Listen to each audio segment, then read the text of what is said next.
because I had a good time writing it. And if you'd like to learn it and sing it with me afterwards, fine.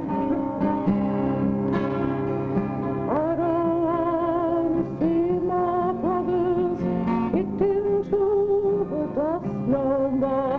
Their dreams all turn to rust no more, no more,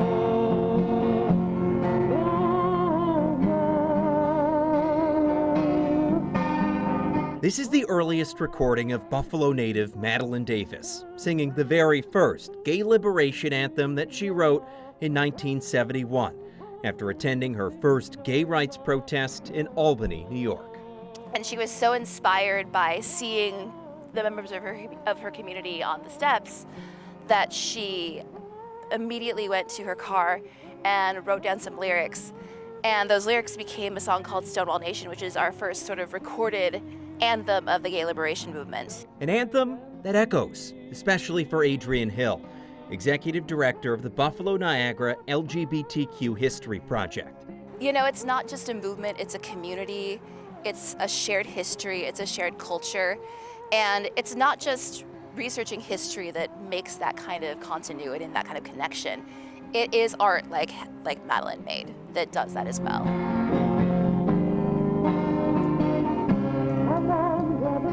Davis's voice is one of thousands of things that have been preserved at the E.H. Butler Library at SUNY Buffalo State in the Dr. Madeline Davis LGBTQ Archive of Western New York, one of the largest collections of its kind in the world, in a project that, according to Hill, Davis started instinctually. You know, she was a librarian, by profession, and so she's coming to this project with the sensibility of an archivist herself.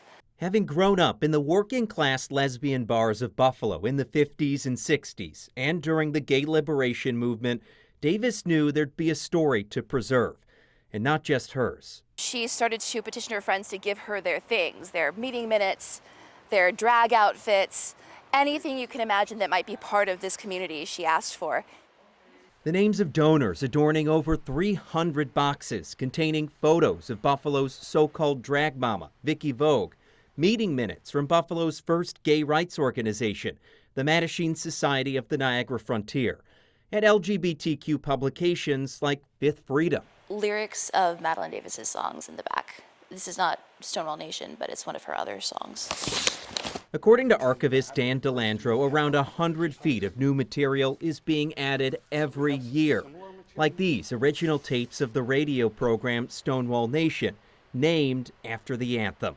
Beyond her music, Davis's voice is preserved in other ways, like this handwritten speech from the 1972 DNC convention, where she'd become the first out lesbian delegate and the first to call for gay rights to be included in the platform of any political party.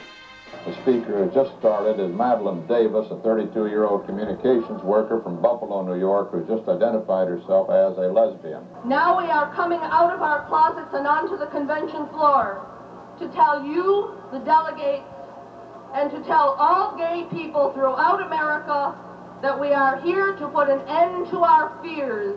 The archive, while mostly historical, is also living, as Hill discovered while we were walking the aisles. There's my name, actually.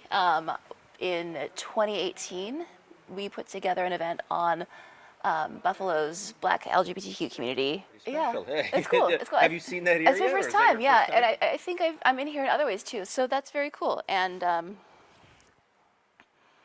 yeah. It is powerful to see oneself, one's community, respected and remembered, making the legacy of Madeline Davis not what sits on these shelves, but what happens beyond the walls of Butler Library. I don't want to see my brothers kicked into the dust no more. Their dreams all turn to rust. It's just so incredible to see these, see the notes of people of generations before you and see how they are similar to and different from you. And to just know that there's a whole sort of community that was here before you that left its mark and that you get to live, on the mark they made. No more, no more.